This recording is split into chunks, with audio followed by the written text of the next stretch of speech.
Without further ado, it's my distinct pleasure to welcome our guest speaker, Dr. Hariette Van Spall, for our grand rounds. And she'll be talking to us about improving implementation of evidence-based care in heart failure. Dr. Van Spall completed her medical and postgraduate clinical training at the University of Toronto and earned her Master of Public Health degree at the Harvard University. She is Associate Professor of Medicine and a cardiologist, and also serves as the Director of the eHealth at McMaster University. Dr. Van Spall is a Canadian Institutes of Health Research funded clinical trialist and researcher with a focus on heart failure, health services, and health disparities. She has garnered more than $6 million in research funding, has won several research awards, and has published her work in high-impact medical journals. She is an invited speaker, media correspondent, and editorial board member, active in peer review and several high-impact medical journals and grant funding agencies, including the Canadian Institutes of Health Research and the Heart and Stroke Foundation of Canada. We had a lovely dinner with Dr. Van Spall last night, and some of our colleagues who are here in the audience today. Personally, I learned several important things from our dinner last night. First, how to raise motivated, successful children, and two, how not to pack shoes when traveling to snowy Ottawa. Those are my takeaways from last night. Welcome, Dr. Van Spall. Not to forget, don't order dessert as your first item at the dinner, you know. Think about the main course as well. I'm so honored to be here and grateful for the invitation, and how lovely of you all to show up at 7:30. I expected everyone to be on Zoom, so I appreciate that you are here. And I'm going to try to move this, yeah, there we go. So I have a body of work, and I chose to focus on implementation science, given that that's where a lot of gaps in care rise from. We create research knowledge and then don't implement it at the point of care in a timely manner. So for today, I will talk to you about the global epidemiology of heart failure, discuss gaps in heart failure care and research, and discuss strategies to implement knowledge so that we start to close these gaps. This is a very sensitive mouse, but let me see if I could move this panel so that I could see the title of my slide. I'm not sure. There we go. Okay. So this is our analysis from the Global Burden of Disease data set of 204 countries and territories across the world, and data from 56.2 million people living with heart failure, which is an underestimation because of the gaps in representativeness in some low and middle income countries. But as far as we know, 56.2 million people live with heart failure. Half of them are females, although the age-adjusted prevalence of heart failure is greater in males because they tend to be diagnosed at a younger age. The etiology varies with age and sex. Ischemic heart disease continues to be the #1 cause of heart failure globally, although that is changing. Hypertensive heart disease is taking over as the #1 cause, if you look at temporal trends. Ischemic heart disease is the top cause of heart failure in males, and hypertensive heart disease is the top cause in females. There are regional variation across the world and by age, as this diagram shows you. Rheumatic heart disease continues to be an important cause of heart failure. Alcoholic cardiomyopathy is a growing cause, as is valvular heart disease, specifically calcific valve disease. Okay. The global burden of heart failure is highest in regions of deprivation. As the GBD data shows you, these are temporal trends in males shown on the left and females shown on the right.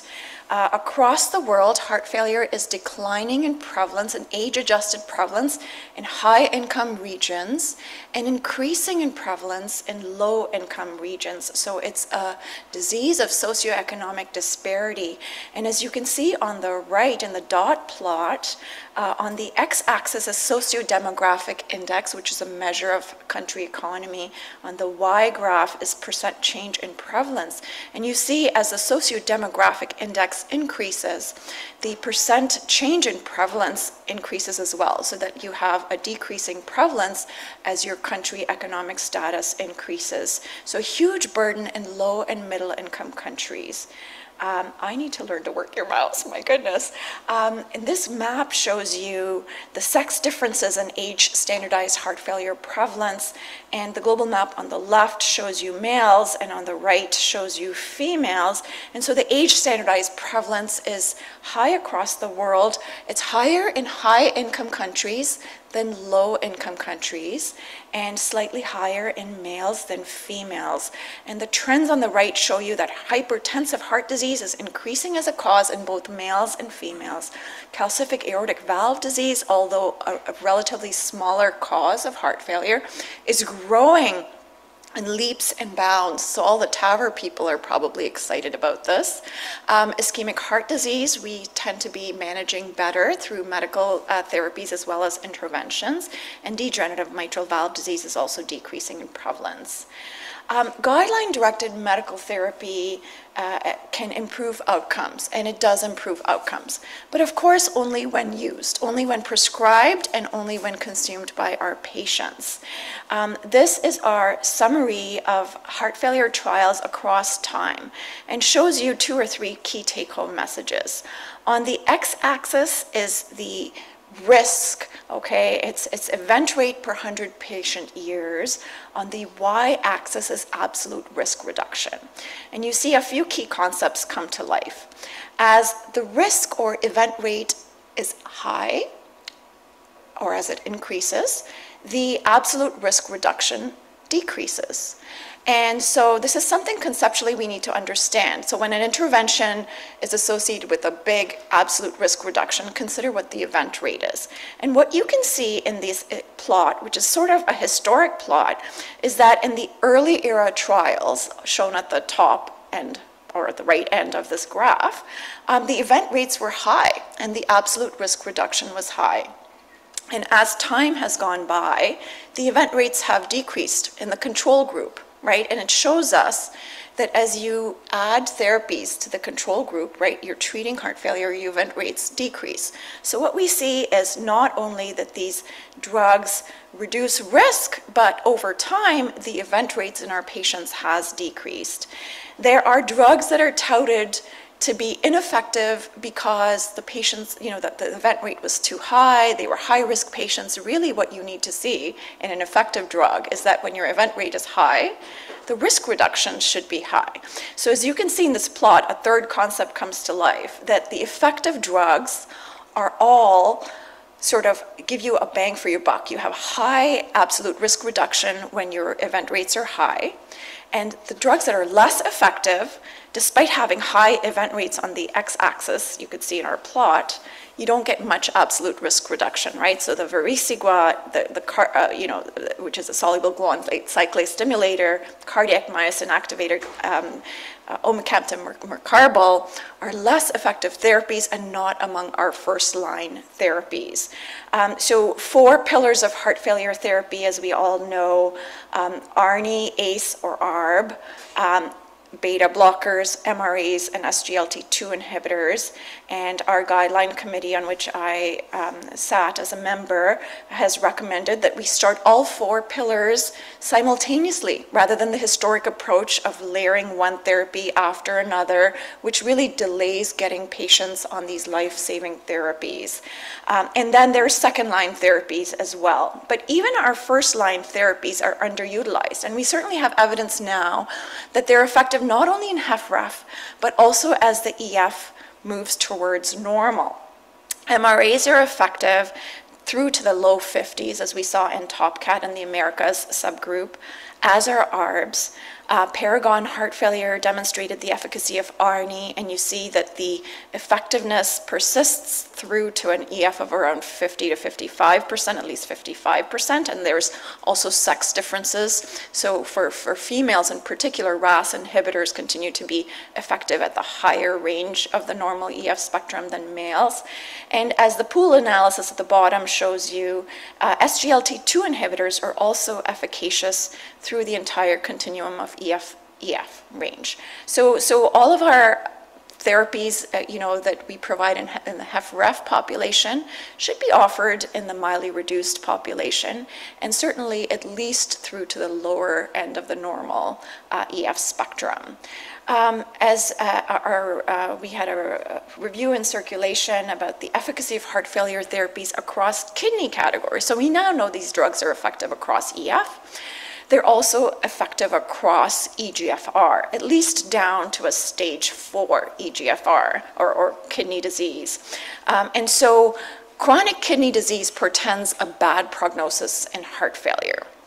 The event rates are higher, and yet it's a cause for trepidation among clinicians. You don't tend to prescribe these therapies for fear of worsening renal function. So it's a double whammy that puts patients at a higher risk than they even need to be, right? You have this risk prognosticator by virtue of a kidney disease, and that's also a reason why patients are underprescribed these life-saving therapies. So there's notwithstanding the knowledge gaps, right? Most of the trials excluded patients below an EGFR of 25% or so. So there's this knowledge gap. There are current trials that recruit patients with end-stage renal disease, but down to a kidney disease stage of 3B, you must and you should, we should prescribe these therapies. But we see that they're underutilized. They're underutilized across all jurisdictions. In this analysis of 2 registries, beta blockers, ACE inhibitors, and ARNIs shown in green are underutilized, as are SGLT2 inhibitors. And there are multi-level reasons for this. At the healthcare system across the world, there's restrictive pharmacotherapy policy and pricing, inadequate health systems to get the data required to prescribe therapies, inaccessible heart function expertise. At the clinician level, there are knowledge or communication gaps, uncertainty about trial generalizability because of how exclusive our trials are and who is represented in them, concerns about contraindications, safety, tolerability, and sometimes therapeutic inertia, right? Our patients are doing well. We don't want to rock the boat, so we leave them on these therapies. Instead of using stability as a time for optimization, it's really the opportune moment for optimization of therapies. At the patient level, there are barriers. Patients might not want to change therapies. They might not have the adequate health literacy required to accept therapies. There might be an issue of affordability. And then there's complex comorbidities, which are often not represented in clinical trials. And so you start patients on therapies, they become hyperkalemic, their GFR drops, and so then you change therapies back, and patients might perceive side effects. Another issue is the need for hospital-level care. Recurrently, we don't have adequate models of care to take care of decompensated heart failure in the ambulatory setting. This plot of 340,000 patients in Ontario shows that following hospitalization, you have a high-risk period where your readmission rate is about 30%, and that's the weeks following hospitalization shown in the first hump. And that's your transitional care phase as patients transition from hospital to home. There's then, over the course of a lifetime, a plateau phase where there's a 15% risk of needing hospitalization again. And then towards the end of life, 50+% of patients require hospitalization again. And the red portions of the graph depict periods of highest risk where some of the risk may be reversible through better models of care. And yet we don't offer those models of care universally. There are also inequities in the care we provide. This is our data from 4.3 million heart failure hospitalizations in the US. And we were able to demonstrate that low socioeconomic status is an independent predictor of in-hospital mortality. People who are categorized as low SES based on postal code data are offered invasive care less frequently, are offered lower cost care regardless of gender, race, or ethnicity, and die at a higher rate. There's also inequities according to race. Black patients, while they have lower in-hospital mortality, tend to be able to access outpatient care with greater difficulty, and so present sometimes with a non-medical reason for hospitalization. There's also a paradox where higher risk Black patients are actually discharged from the emergency department for a whole host of reasons. Black people are less likely to be admitted under cardiology and under the intensive care specialty services that white patients are offered, and have a higher risk of readmissions. And across ethnic groups, as you see in the plot here, low socioeconomic status groups receive less care, and their cost of admission is lower.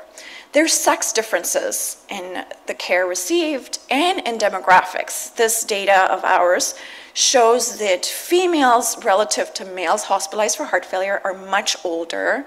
They're more likely to have hypertension, dementia, and adverse effects to drugs such as GI bleeding. They're more likely to have inadequate care supports or to reside in nursing homes. And then they have a lower prevalence of ischemic heart disease, peripheral vascular disease, chronic kidney disease due to some of the underlying differences in risk factors. They have a lower rate of smoking, for example, and they have a worse health-related quality of life at discharge. This is our data from 396,000 patients in Ontario, and shows several things.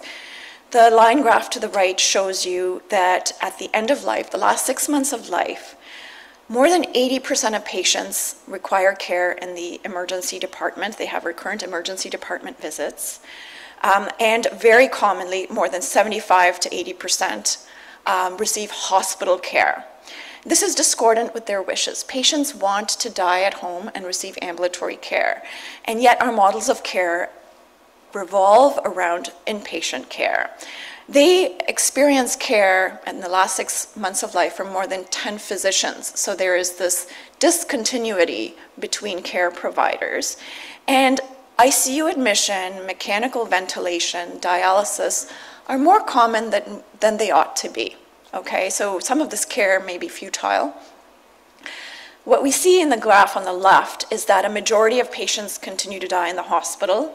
Over the last 15 years, more than 50% of patients with heart failure, where you can anticipate death, died in the hospital, and that females were less likely to die in the hospital than males. Females are also less likely to receive invasive care, less likely to receive care from multiple physicians, and less likely to be subjected to cardiac invasive procedures, less likely to die in the hospital, less likely to receive ICU care. The factors associated with in-hospital death are comorbidities, as well as prior utilization of emergency department services. And the factors associated with death at home were sex or gender, so women were more likely to die at home, and people with higher socioeconomic status were able to access care at home and die at home, and then the receipt of ambulatory palliative care services. So palliative care is underutilized in heart failure, but a strategy perhaps to reducing this need for hospital care at the end of life. This is our cost effectiveness analysis that shows in the green bars the cost of care in the last 6 months when people die at home versus in the blue bars when they die, the left is the deaths in the hospital versus blue bars death at home.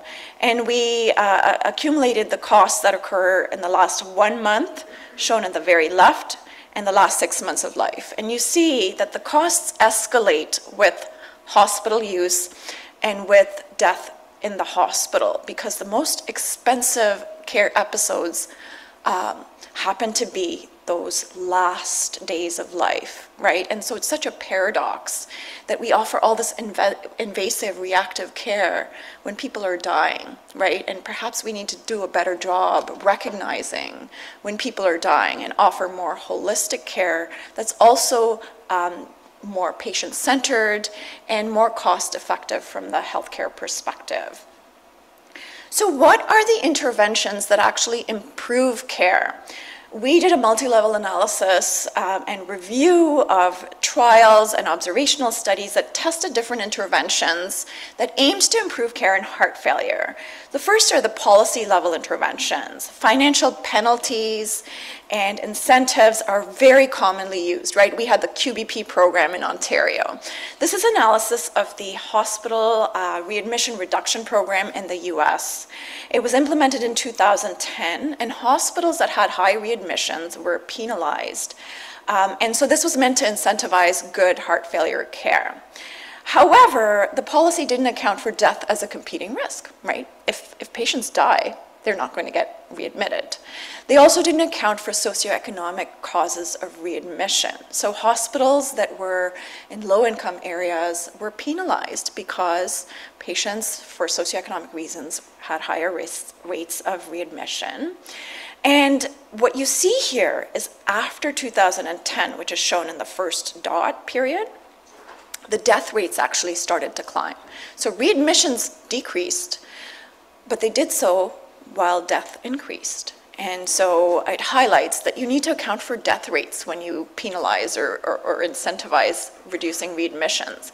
And the orange graph shows you that the patients who weren't readmitted were the ones who died. The death rates in the no readmission group were actually high, whereas those who were readmitted had stable death rates, as you see in the gray bars at the bottom. So some patients need to be hospitalized, and when you incentivize no readmission, you actually can put patients at a higher risk. And there's been multiple studies for these kind of financial incentives, both at the policy level and at the hospital level, to show that they don't effectuate positive change. Other policy interventions are prescription coverage, and this is the MI-free RCT of nearly 6,000 patients post-MI. That showed that full prescription coverage versus usual prescription coverage with some insurance support and co-pays actually reduce total major vascular events or revascularization and improve medication adherence, because cost is a barrier to care. The primary endpoint was neutral, and that was the first major vascular event, but all of the component endpoints and the number of events improved. So providing prescription coverage, as we do to people over 65 or under 21, is helpful, but there's this big gap in patients who are under 65 who still have heart failure. Audit and feedback, right? Giving hospitals performance measures, giving clinicians performance metrics of how they're doing does not help. So none of the audit and feedback trials have shown improvements in either clinical events or surrogate endpoints, process measures such as uptake of guideline-directed medical therapy.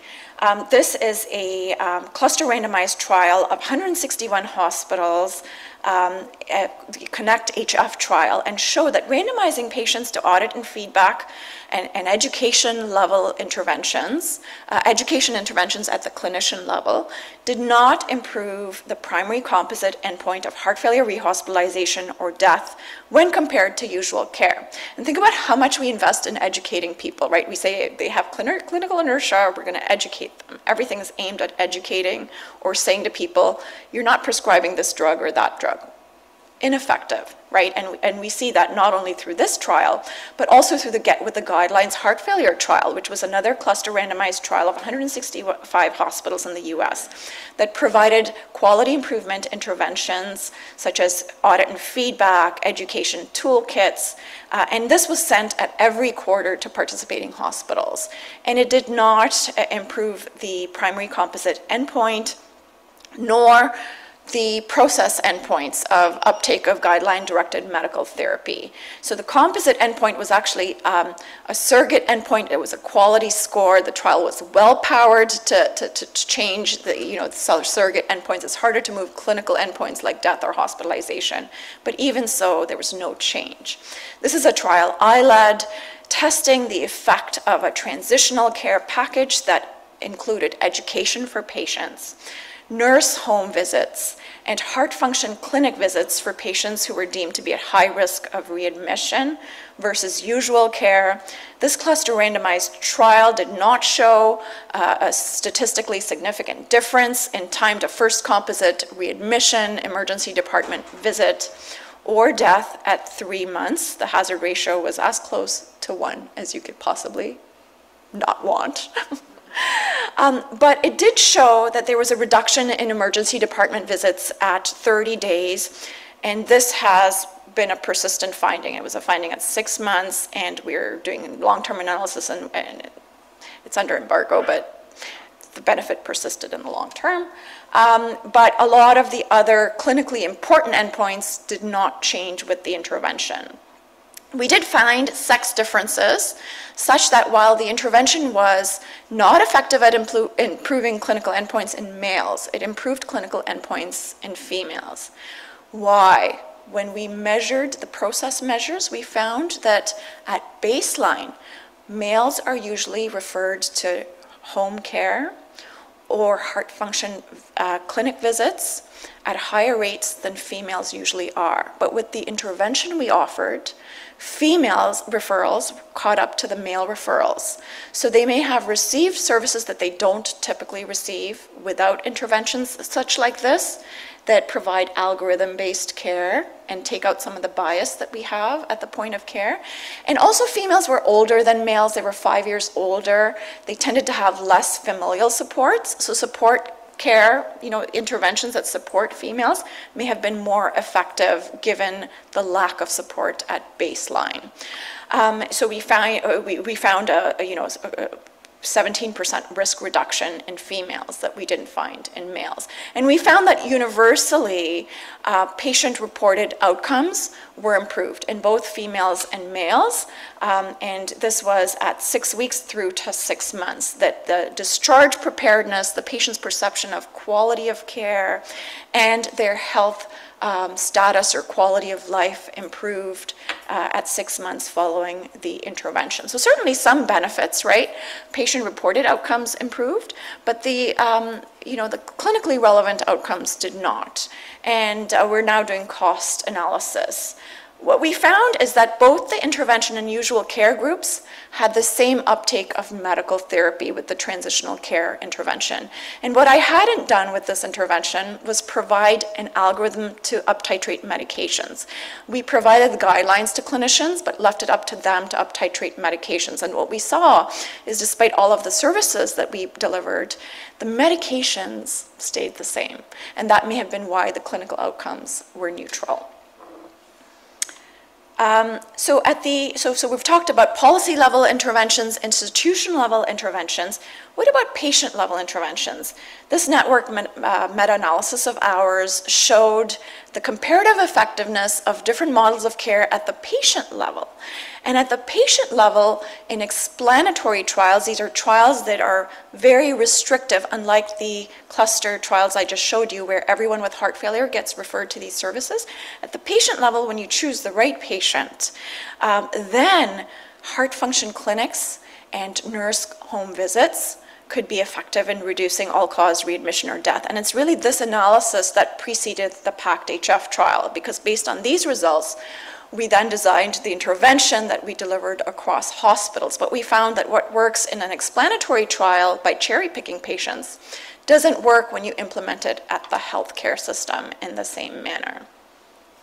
So what does work? At the patient level, the STRONG-HF trial that was published in the last few months, published in the Lancet, led by Alex Mabaza, showed that aggressive up-titration of medical therapies following hospitalization. So first of all, introducing all 4 classes of guideline-directed medical therapy in hospital, and then aiming to get patients to at least 50% of the target dose in the days following hospitalization. And really, they achieved that in the first month after hospitalization for the most part.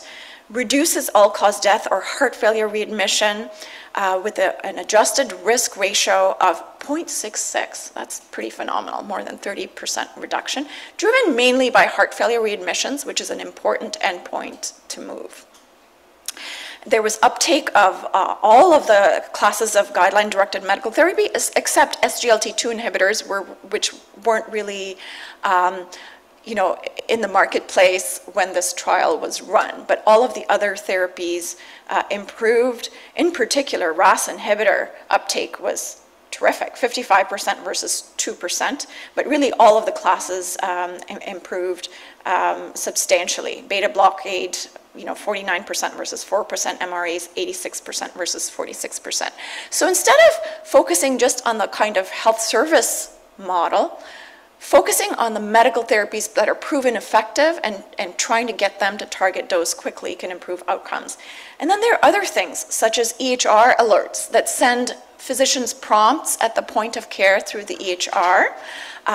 So identifying the right patient, building this evidence into your EHR at the point of care can provide the kind of nudge required for physicians to increase the delivery of medical therapies that improve hospitalization. The PROMPT-HF trial of 1,300 patients that clustered the intervention at the physician level did improve the uptake, particularly of beta blockers, and was not powered to show a difference in clinical outcomes, but at least the uptake of medical therapies improved. And then other things such as digital education of patients. This EPIC-HF trial was a tiny trial that provided 3 minutes of education that was delivered via email to patients right before their cardiology visit to sort of nudge them to bring up the issue of medical therapy with their cardiologist.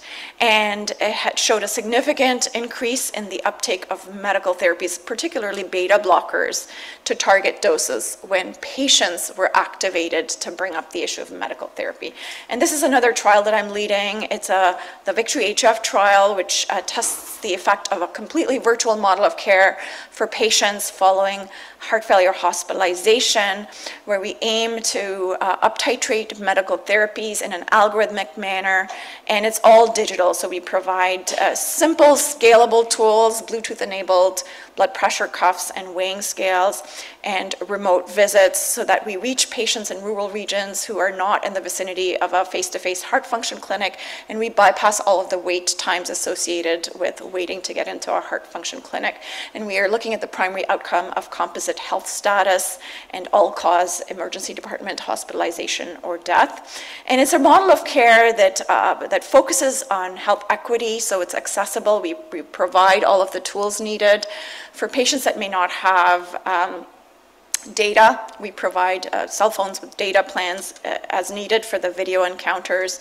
It's digital and it's scalable. So, you know, there's lots of nifty apps you can use, but you can't scale them up in the healthcare system because different health institutions have different vendor agreements.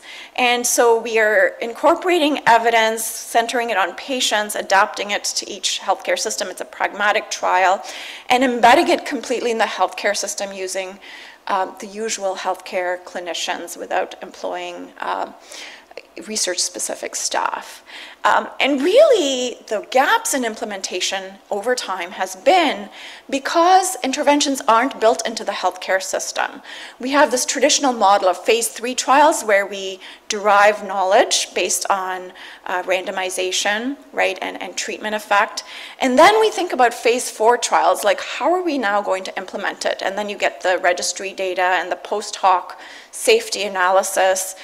But you haven't thought about the model of care that's going to deliver your intervention. So if you think about injectables, right, PCSK9 inhibitors, they're tested in a research unit across different healthcare centers, and those research units, after the end of that trial, pivot to another trial and test another, intervention.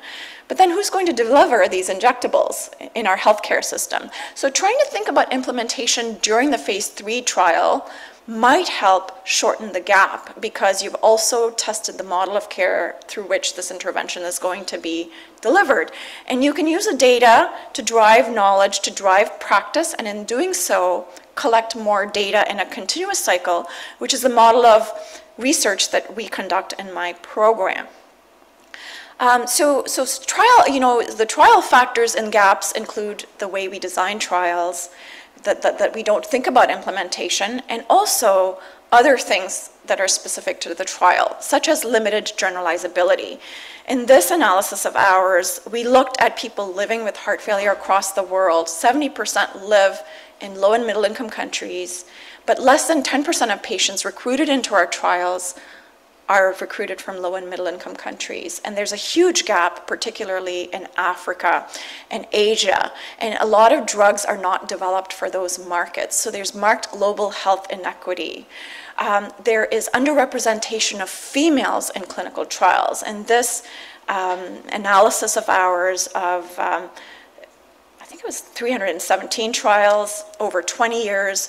We found that females represented less than 26% of all trial participants, that they were under-recruited, relative to disease prevalence in most of the trials, including our practice-changing trials. And the factors that were independently associated with under-enrollment of females, well, who led the trial was a factor. So if you had women trial leaders, you were less likely to under-enroll females for whatever reason. It may be related to the trial design. It may have been more tuned, to research burden. But sex-specific eligibility criteria were important.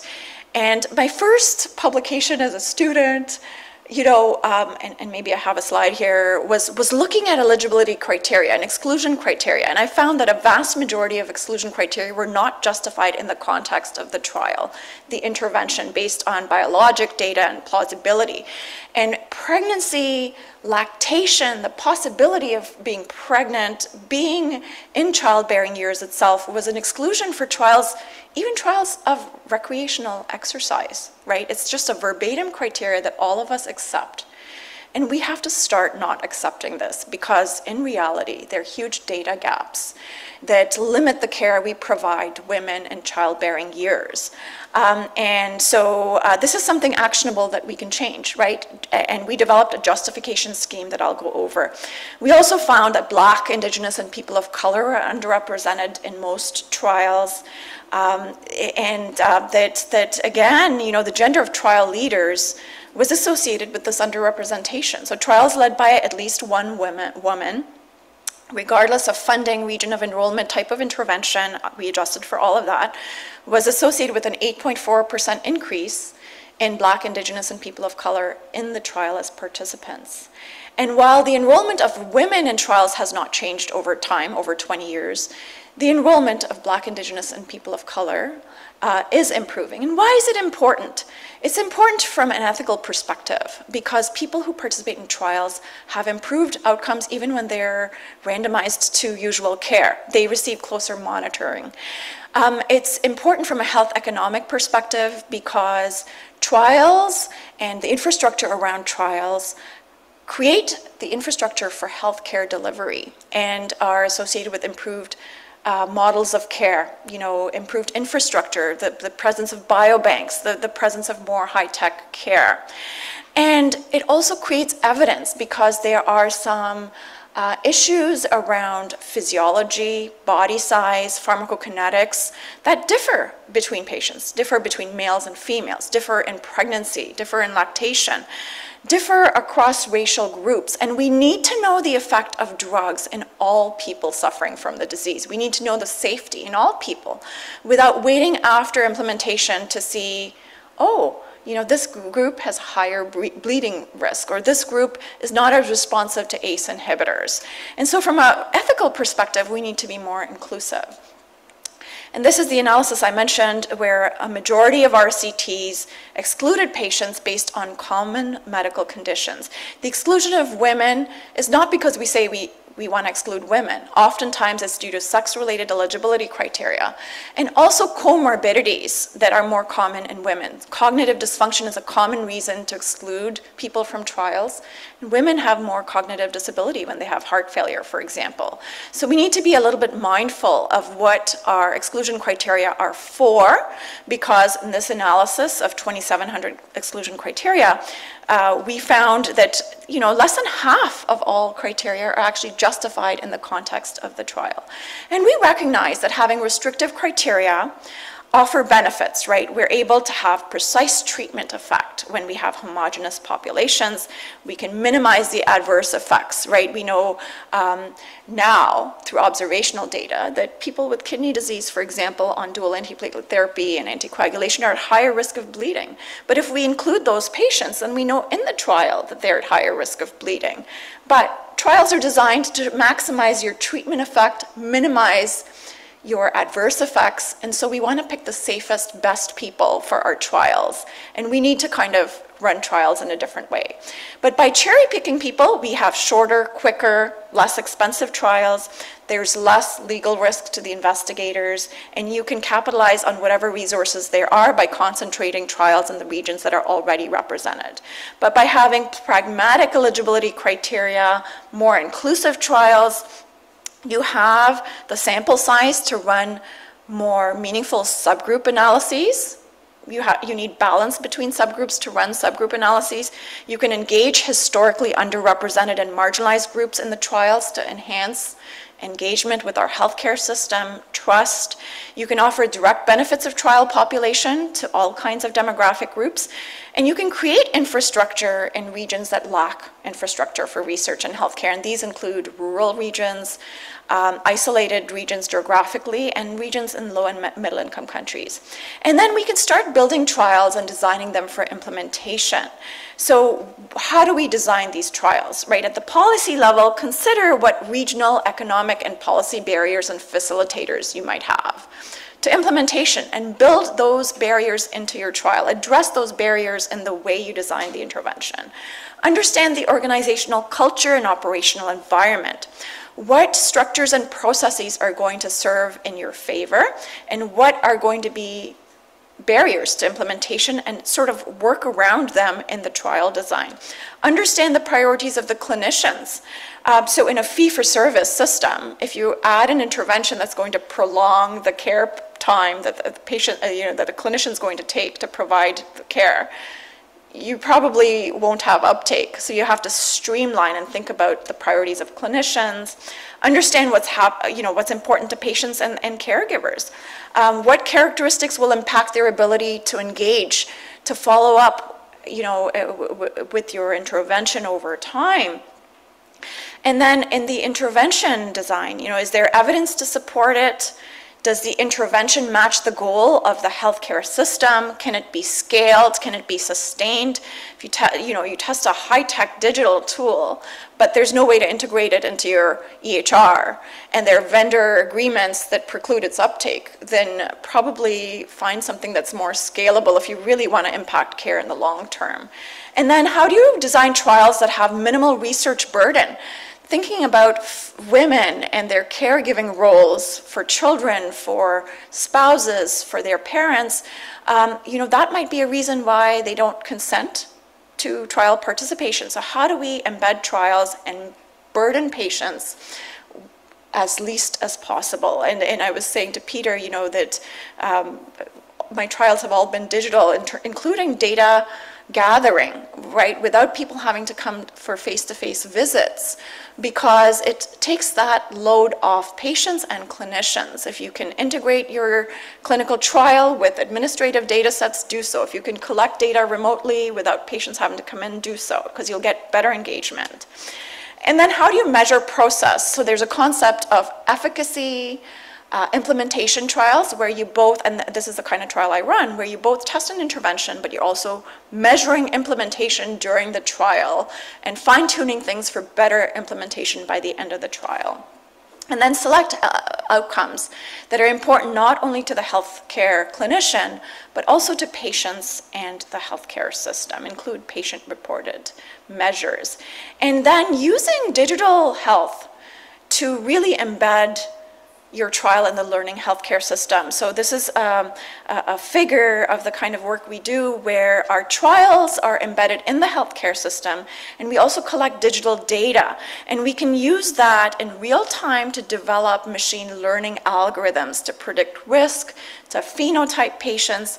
And as the knowledge comes in, we can integrate that knowledge in real-time practice to improve care while we wait for the results of the actual full-scale trial. And this is an example of analysis that highlights the point I made, where with the trial data and with other data that was coming in, we were able to run unsupervised machine learning models to phenotype patients with heart failure.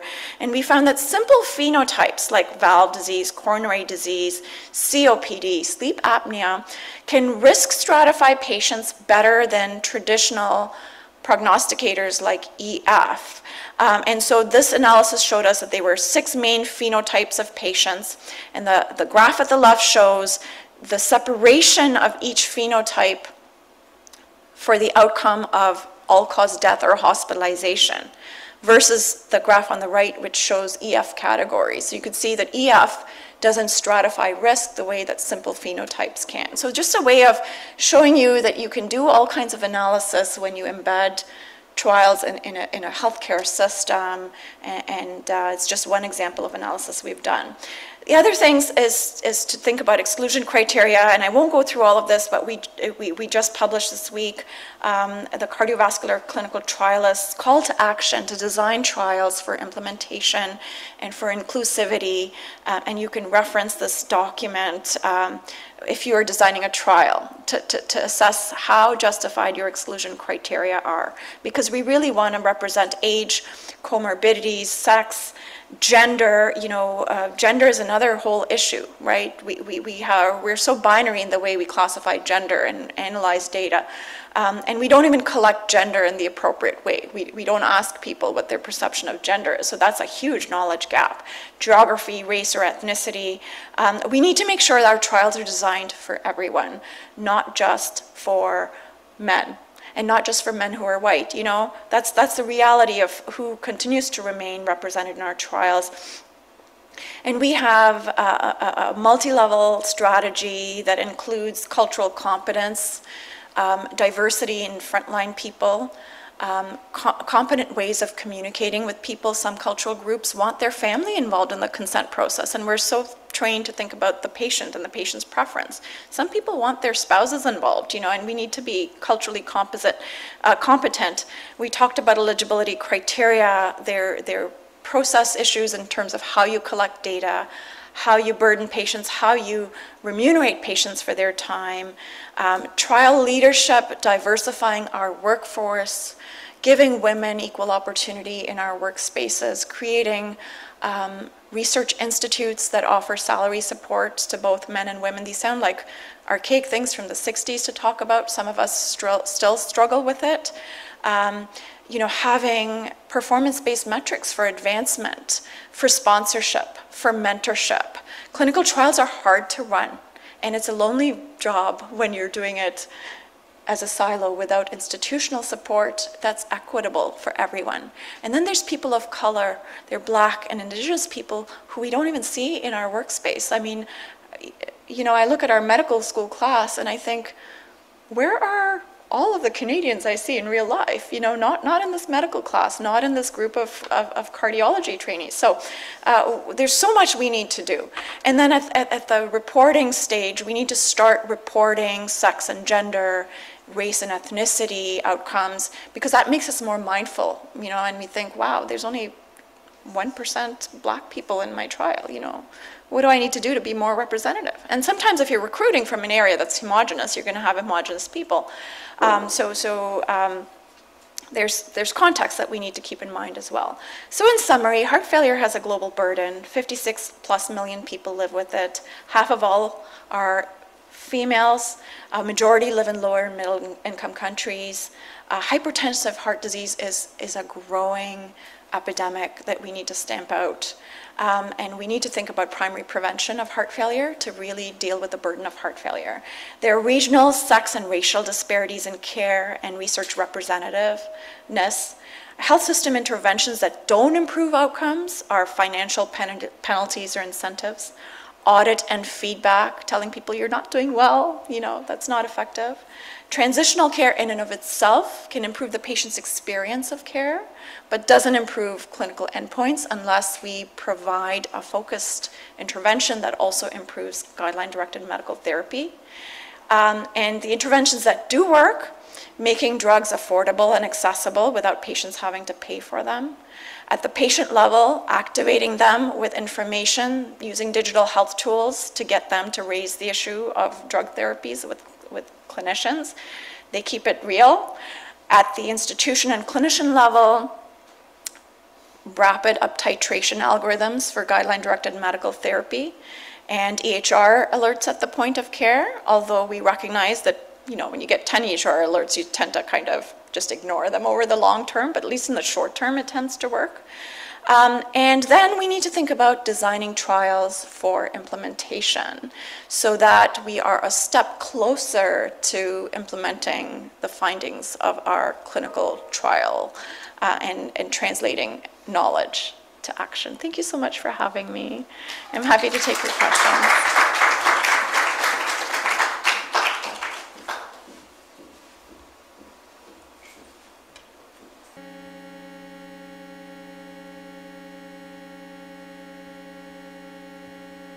Across this room. Yes, and I love the stride. It's like a Thank power you. stride, and I'm thinking, I better answer this question. I've been told that people can Appropriate. recognize I'm coming based on the sounds of my heels, the pace of them. It's great. Yeah. Thank you, Dr. Van Spall, for this wonderful overview, and congratulations on the brilliant body of work.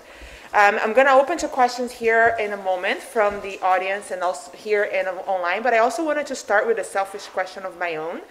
Because not only you are a successful clinical trialist, but I think you're also a role model for successful inclusion of women in your research. And I think it would be great if you could share from your experience your top 3 pearls or words of wisdom to all the trainees and researchers here in the audience of what are your top 3 pearls for making sure that you get an equitable representation of women in clinical research. I should have had photos of my team. I have this beautiful team, and I mentor people actually across the world, right? In our current digital era, you can do so much.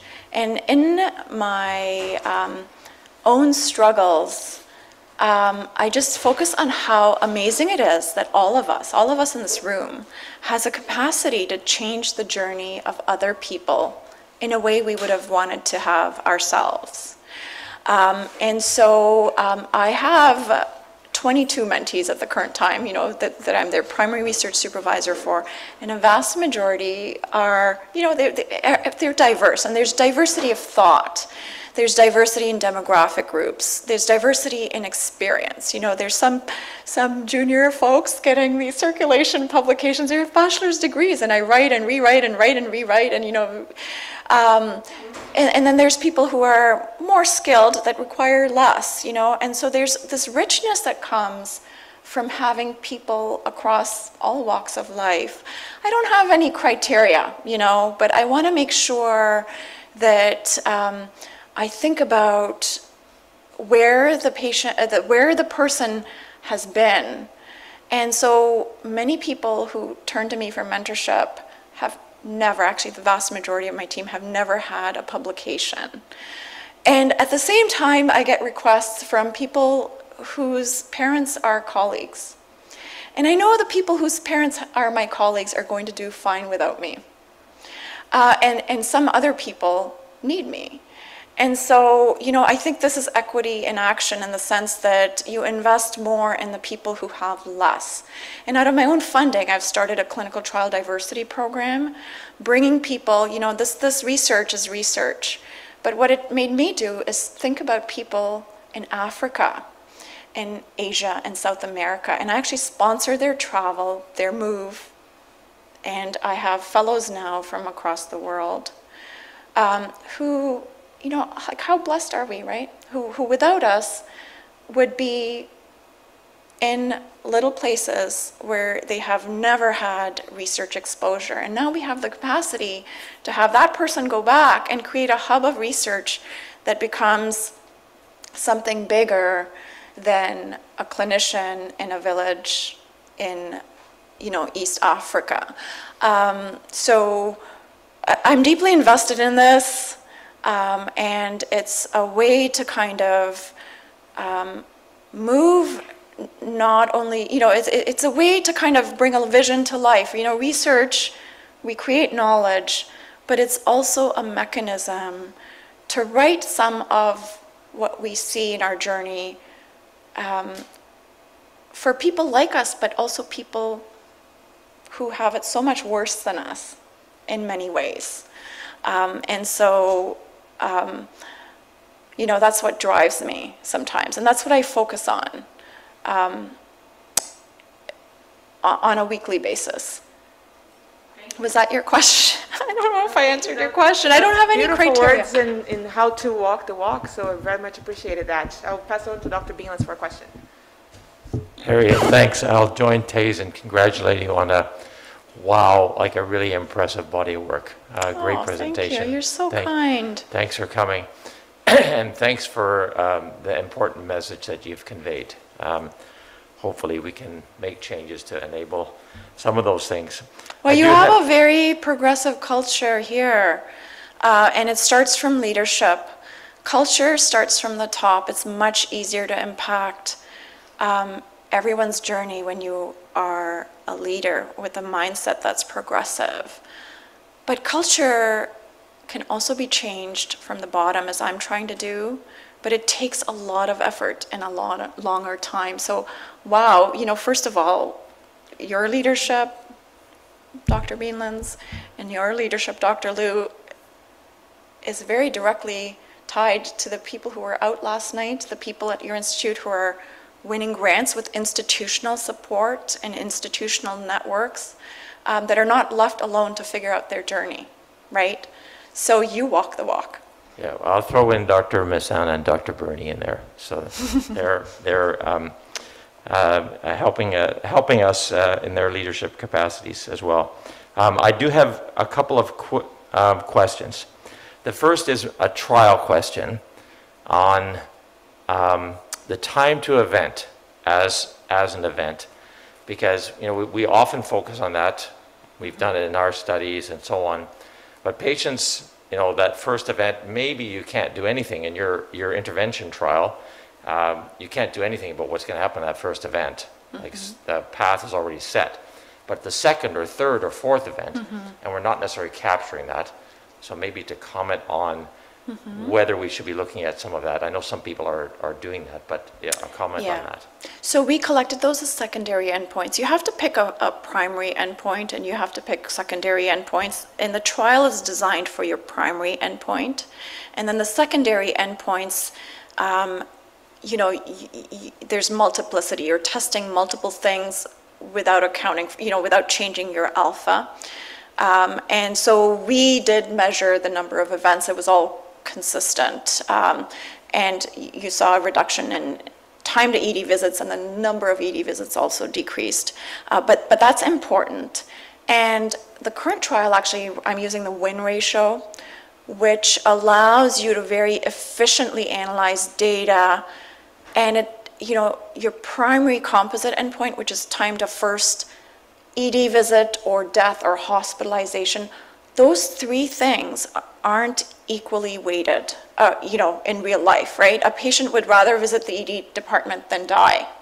And a time to composite endpoint doesn't capture that, whereas a win ratio allows you to capture that. A win ratio also allows you to capture health status among those primary endpoints. So you could say, and our patients on my committee, and this is another thing I was proud of, that before it became a thing at CHR, I had patients on my committees designing the trials with me. And they picked some of the outcomes and the scales used. And for them, health status is more important than some of these clinical endpoints. And so right now, with the current trial, I have the health status as at the top of the hierarchy. And with the win ratio, what you do is you compare pairs that are matched. And you say between these two people, who won? Like who had, was it the intervention person or the usual care person that won in terms of clinically meaningful improvement in a health status score? And if it's tied, then you go to the next, and then you go to the next. But the compilation of all the wins and all of the losses gives you the win ratio. And you can analyze all these important outcomes without this sort of problem that you bring about, which is the time to first composite event that's not all-encompassing. Okay, thanks. No, that's, we're starting to look at that. Maybe we can talk separately about the win ratio, because I know it's not also not a perfect solution. Well, yeah, there's other ones. There's DOOR. There's all kinds of innovations in terms of, So the other two questions are, so in guideline-directed medical therapy, we're basing it on the trials that you've highlighted, and you've well articulated the underrepresentation of populations, women, etc. As well, the predominance of hypertensive heart disease as a cause of heart failure. How confident are we that those guidelines are as widely applicable in all populations? And I reference Rebecca Crozier gave a great rounds presentation last week or the week before, highlighting how actually we were getting the wrong doses for women versus men, and so on and so forth. So can you comment briefly on that? Yeah, so in absence of representativeness, we must assume that these therapies work for everyone and offer the therapies to everyone. And then, of course, for some groups, there's this over-reliance on observational data to see how things go with them, right? Which is why we want them included in the trials. But on balance, drugs that are effective in one group are effective across groups over time. There is the issue of dosing, because both in animal studies and in clinical trials across phases, there's the overrepresentation of males and underrepresentation of females. And we see, for example, RAS inhibitors, that the tolerability is different, that females might have a lower target dose that they tolerate, beyond which they have adverse effects.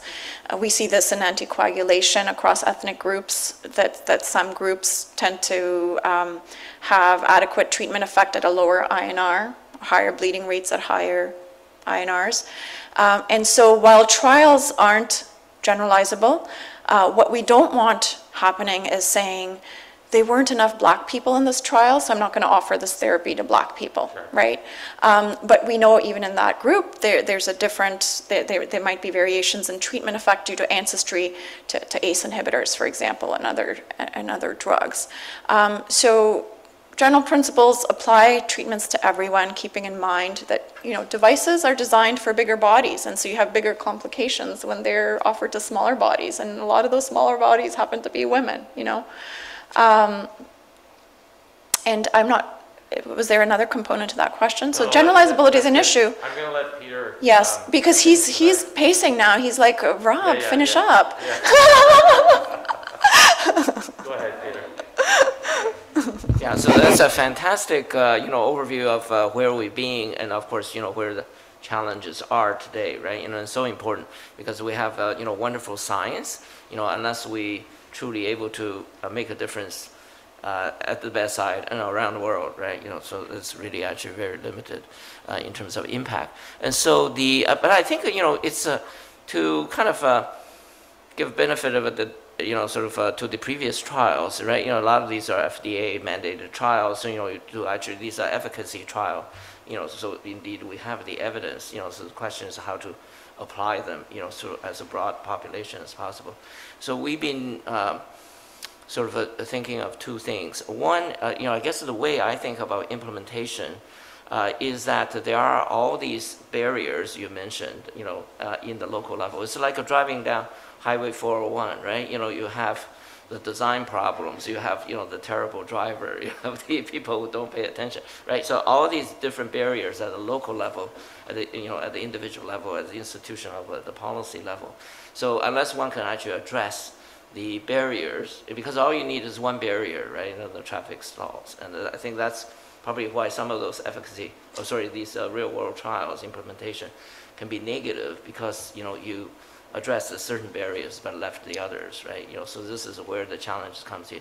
So a lot of this actually require kind of a tailoring, solutions to the specific situation. One thing which, come to your diversity is the fact that we now actually work very closely with, equity-seeking groups, and just, have the community, in fact, offer solutions, and from their point of view, what the, levels, barriers are, and try to work those through. And, because we think that there could be a good way in which we can, engage the community, find solutions, and, being able to, be much more inclusive, and at the same time, bring them into the fold. Something, we're thinking of.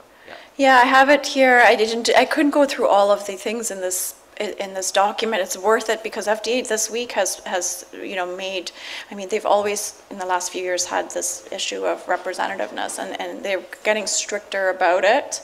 And it was a big issue last week. I mean, we had an NIH, FDA, and a whole, trial consortium, and it comes up recurrently. And, my first paper on this issue was the first thing about eligibility criteria ever published, but that was in 2007, like it's been years. And now, and then when I presented on it last week, it was like, yes, we need to think about this, and I'm thinking, it takes so much time even for implementation changes to happen, and even implementation trials don't get implemented afterwards. And so you talk about a very important issue, and that's why I always think about multi-level strategies, because when you're actually doing the work of implementation science, you discover that it's not just about the clinician and calling it all clinical inertia. It's about all of these levels that we need to think about. Where are the barriers and facilitators? And what you don't see is, that there's so much other work that I'm doing, but really before we start a trial, we look at the evidence for facilitators and barriers of the specific type of intervention we want to do. And so we have published, this analysis of barriers and facilitators at the multiple levels. And then we work through those barriers in how we design the trial. So the planned intervention is very different from what the intervention ended up being to address some of these issues. And it helps going into a healthcare system knowing what these barriers are, because then you're not 10 years behind. You've already done your analysis, and you know what your pitch is going to be, you know what the problems are, and you're working with the CEOs to say, what do you think the barriers are? And here's what I see, and let's work on it before we start recruitment or start including your trial, your site in this trial. So it takes a long, one trial will, it's 9 or 10 years of work.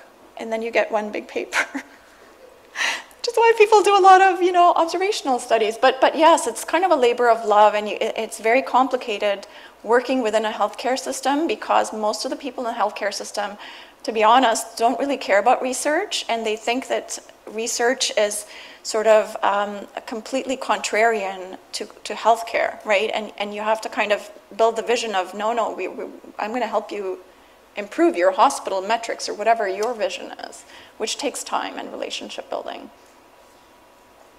Thank you so much, Dr. Van Spall. We could be talking forever, but we are past time, and I know you have another commitment with our residents. So I'd like to once again thank you so much for your words of wisdom and wonderful talk. Congratulations again on the body of work. Thank you for having me. We hope to see you here again soon with better shoes next time. And a warmer coat, and yes, it's been cold. Just come in June next time. Yes, I will for sure. Thank you so much for having me. It is February and it is Ottawa. That's it. She chose the date. We invited her all the time. I wasn't equipped.